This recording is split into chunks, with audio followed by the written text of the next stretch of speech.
Chacun d'entre nous avons grandi dans un certain conditionnement. Et ce conditionnement peut avoir plusieurs origines. L'une des origines, par exemple, s'appelle le niveau social dans lequel on a grandi, ou alors tout simplement la culture dans laquelle nous nous sommes développés. Mais ce que beaucoup ne savent pas, c'est que ce conditionnement va dès le départ nous pousser dans une certaine direction et va façonner nos façons de penser, de réfléchir et de faire des choix. Et va même peut-être déterminer d'avance la direction de notre vie si nous allons réussir ou échouer. Voilà pourquoi beaucoup de personnes, malgré leurs jeûnes, leurs prières et leurs efforts, ne voient pas de différence parce qu'il y a un conditionnement qui existe. Dans cet épisode, nous allons nous enraciner dans une vérité. Je peux être libre de mon conditionnement ou de mes traditions.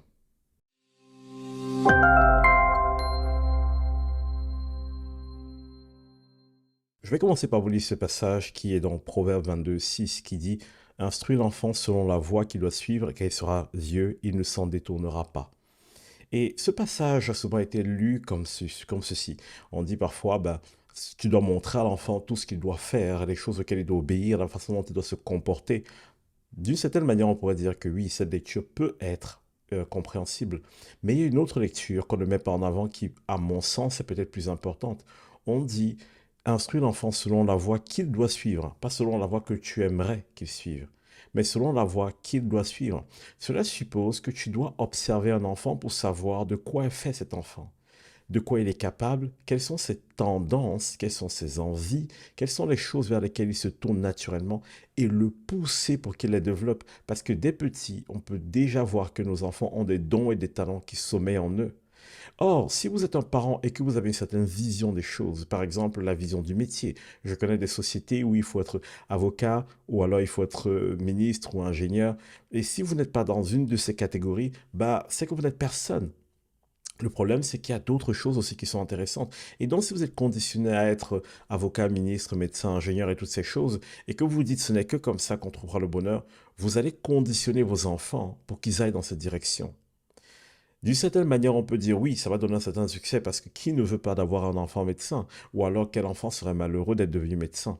Le problème, c'est que parfois, toute notre vie, on peut courir pour devenir quelque chose et avoir l'impression qu'on avance dans la vie, mais qu'il y a toujours ce truc qui nous manque.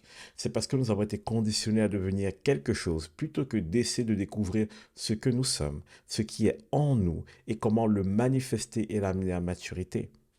Donc ce proverbe ne dit pas d'éduquer l'enfant selon le chemin qu'on voudrait qu'il suive, mais de l'éduquer selon le chemin que lui devra suivre. Et vous savez quoi? Il y a une autre réalité, c'est que les parents, par exemple, éduquent les enfants selon leurs propres limites. Certains parents ne sont pas allés loin, ou certains parents n'ont pas dépassé un certain stade. Alors la tendance sera quoi? Ce sera d'amener l'enfant où ils sont allés, parce qu'ils ne pourront pas les amener beaucoup plus loin. Et il y a souvent une peur dont je vais parler à la fin de l'épisode, une peur qui fait qu'on ne pousse pas l'enfant à nous dépasser. Mais parfois, on le garde sous notre autorité et on ne se rend pas compte ainsi qu'on lui impose nos propres limites et parfois nos propres peurs. Si je dois vous faire un schéma, qu'est-ce qui se passe? Lorsqu'un arbre pousse, ce qu'on fait généralement, c'est que lorsqu'il pousse, s'il est penché, on lui met un tuteur. À quoi sert le tuteur? Le tuteur va être une branche ou va être par exemple un piquet qui va permettre d'attacher l'arbre à ce tuteur pour forcer sa croissance vers le haut. Beaucoup d'entre nous, nous ne mettons pas de tuteur à nos enfants, nous mettons des plafonds. Et donc l'enfant grandit et au bout d'un moment, il est comme à l'étroit.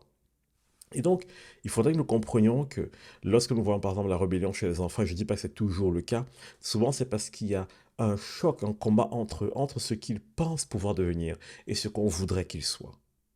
Et donc, il est important de déceler chez vous aujourd'hui, peut-être vous êtes adulte et pour regarder cette vidéo, peu importe votre âge, il est important de déceler quelles sont les choses qui sont de ce que vous êtes et les choses qui sont ce qu'on vous a imposé, afin de faire la part des choses et peut-être découvrir finalement quelle était la volonté de Dieu pour vous dès le départ.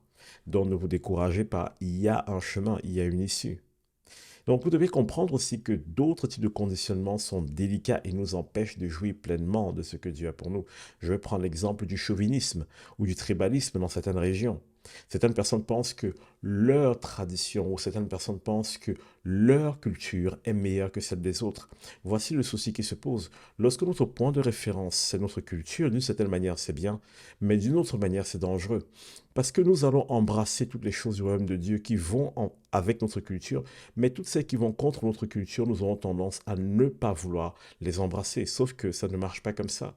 Lorsqu'une personne met sa tribu, sa nation ou son pays au-dessus des lois du royaume de Dieu, il y a quelque chose de dangereux qui se passe. D'ailleurs, je vais aller un peu plus loin. Il se peut que parfois, nous serons tellement attirés vers l'obéissance à notre culture, notre tradition, notre histoire, que finalement nous préférons défendre cette histoire plutôt que de défendre ce qui est juste. Et c'est comme ça qu'on voit en fait tout ce qui est de l'ordre du racisme, tout ce qui est de l'ordre du rejet de l'autre, parce que l'autre nous fait peur. Alors, comme on ne veut pas que l'autre vienne peut-être saboter notre culture, qu'est-ce qu'on fait? On écarte l'autre. Comme on ne veut pas que l'autre vienne gâcher notre façon de faire, alors on chasse ceux qui ne pensent pas comme nous et on s'entoure seulement de ceux qui pensent comme nous. Le problème, c'est que le royaume de Dieu ne fonctionne pas comme ça. Et tant que nous ne le comprenons pas, tant que nous ne le mettons pas en place, tant que nous ne poursuivons pas la justice au-dessus de nos propres coutumes et traditions, ben, on peut jeûner, prier, faire ce qu'on veut. Il y aura toujours comme un toit de verre, un plafond de verre qui va nous empêcher d'aller aussi loin que ce que Dieu a prévu pour nous à la base. Donc, il est tellement important de comprendre que cette mentalité de chauvinisme, cette mentalité d'être accroché aux cultures et aux traditions ne doit certainement pas être au-dessus du désir de voir la culture du royaume de Dieu se manifester sur la terre. Donc, certains d'entre nous, malheureusement, dans l'Église, sommes comme ça. Nous préférons la culture de notre monde plutôt que la foi. Moi, j'ai entendu des personnes dire, tu sais quoi, dans la tradition, chez mes aïeux, il y a eu telle histoire et nous, on s'identifie à telle chose. C'est bien, c'est de l'ordre de l'histoire. C'est super si tu as eu des antécédents, des parents, des ancêtres qui ont fait de grandes choses. Mais tu ne peux pas défendre l'histoire si cette histoire va à l'encontre de la vérité. Et donc, parfois, la question est celle-ci. Tu préfères quoi? Tu préfères ta propre façon de voir les choses ou tu préfères la vérité? Est-ce qu'aujourd'hui, le blocage que tu as dans ta vie, ce n'est peut-être pas parce que tu es en train de défendre ta façon de voir les choses plutôt que la vérité? Je vous prends un exemple concret.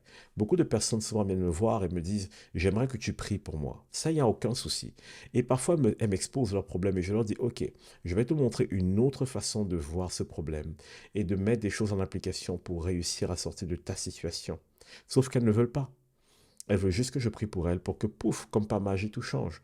Mais quand je leur dis change quelque chose de l'ordre de ta culture ou de l'ordre de ta perception des choses, souvent elles ne veulent pas. C'est comme ça que je vois les choses, c'est comme ça qu'on m'a appris, je reste accroché. Il y a des personnes, vous pouvez leur montrer quelque chose écrit noir et blanc dans la Bible, mais ils vous diront, dans notre église, on ne fait pas comme ça. Dans notre tradition, on ne fait pas comme ça. Dans notre culture, on ne fait pas comme ça. Dans nos rites, on ne fait pas comme ça. Mais la question que je vais poser est celle-ci. Tu veux la vérité et aller plus loin, ou tu veux t'accrocher à tes traditions et rester là où tu es? Parce que malheureusement, il y a des moments dans la vie où il faut faire un choix et on ne peut pas avoir les deux en même temps. Donc, nous devons comprendre que les traditions, les cultures, les conditionnements ont une puissance énorme chez nous. Et ces conditionnements vont même encore plus loin. Je vous ai dit tout à l'heure que selon nos conditionnements qu'on a reçus enfant, on va commencer à être limité sans s'en rendre compte. Si vous êtes habitué à voir les choses d'une certaine façon, il vous sera difficile de voir tout ce qui est en dehors de cela. Voilà pourquoi il faut se débarrasser des conditionnements et il faut désirer vouloir s'en débarrasser. Maintenant, regardez ce qui est écrit dans Marc 7. Vous abandonnez le commandement, à partir du verset 8, vous abandonnez le commandement de Dieu et vous observez la tradition des hommes. Il leur dit encore, vous anéantissez fort bien le commandement de Dieu pour garder votre tradition. Je vous invite à continuer à lire des versets 10 au verset 13 et vous allez vous rendre compte que Jésus prend un exemple concret en disant, si vous dites que l'argent que vous devez utiliser pour nourrir vos parents doit aller à l'église, ça veut dire que vous êtes en train de bafouer la volonté de Dieu. Parce que la volonté de Dieu, c'est qu'on prenne soin de notre famille. La volonté de Dieu ne dit pas que je dois négliger ma famille parce que je dois faire une offrande à l'église. Au contraire, je prends soin de ma famille et ensuite je fais une offrande, je fais ma dîme à l'église. Et donc, ne pas prendre soin de sa famille, c'est dangereux parce que la volonté de Dieu est telle que la famille est au-dessus de toute autre chose. Et je parle d'abord ici de votre famille directe, vos femmes et vos enfants, parce que je sais ici qu'il y a des gens qui préfèrent leur frère à leur femme ou leur maman à leur femme. Vous devez vous repentir. Mais comprenez ceci. Si nous sommes attachés à nos propres façons de voir les choses et à nos propres traditions, et que ces traditions prennent trop de place, Jésus dit ici qu'elles sont même prêtes d'annuler la puissance de Dieu. Donc vous vous rendez compte que la tradition et le conditionnement peuvent être tellement forts que ça annule la puissance de Dieu dans notre vie. Alors maintenant, je pense que certains commencent à comprendre pourquoi, malgré les jeûnes et les prières, beaucoup de choses ne changent pas. C'est parce que la tradition, le conditionnement ont la capacité d'annuler même la puissance de Dieu dans notre vie. Donc il est hyper important de comprendre que tout ce que nous avons eu dans notre vie comme rite, comme coutume, comme tradition, ces choses nous ont été données afin de nous aider à nous positionner dans la société. Mais ces choses ne sont pas la substance de ce à quoi nous devons obéir et de ce que nous devons garder. Si ces choses vous permettent d'amener le royaume de Dieu plus loin, gloire à Dieu. Mais si ces choses vous font revenir en arrière et vous gardent captifs de vieilles façons de penser, alors il y a un truc dont vous devez vous débarrasser absolument. Et donc, j'ai envie de terminer en vous disant ceci. Est-ce que vous voulez laisser la parole de Dieu entraver votre perception des choses? Est-ce que vous êtes prêt à laisser la parole de Dieu vous confronter? Romains 12, dit, soyez transformés par le renouvellement de l'intelligence, de votre intelligence, afin de discerner la volonté de Dieu, ce qui est bon, parfait et agréable. Et ici, qu'est-ce qui est dit? On doit apprendre à discerner cette volonté, mais pour la discerner, il faut laisser la parole de Dieu venir transformer notre intelligence et venir parfois nous contredire. Est-ce que vous êtes prêt à ça? Parce que si vous êtes prêt à ça, alors vous allez goûter à des choses inimaginables, vous allez réussir à manifester des choses incroyables. Mais si vous voulez garder votre tradition, votre façon de faire les choses, vous serez bloqué. Et je vous donne un petit indice sur un prochain épisode qui va arriver bientôt et qui est très attaché au problème du conditionnement humain. C'est la peur de l'inconnu. Beaucoup d'entre nous avons peur de lâcher nos coutumes et nos traditions, de lâcher nos conditionnements, parce que nous ne savons pas ce que nous allons devenir sans cela. Mais vous savez quoi? Si vous continuez à avoir peur de l'inconnu, vous n'explorerez jamais tout ce que Dieu a pour vous. Les enfants, c'est parce qu'ils n'ont pas peur de l'inconnu que justement ils arrivent à apprendre et à grandir tellement vite. Et j'ai envie de vous dire ceci, si vous acceptez d'arrêter d'avoir peur de ce qui ne vous ressemble pas ou de ce qui n'est pas comme vous concevez, et que vous laissez juste Dieu venir de temps en temps contrarier votre perception des choses, alors vous allez vaincre votre conditionnement, vous prendrez de meilleures décisions, vous aurez une vision beaucoup plus claire et vous accomplirez des choses incroyables et inoubliables.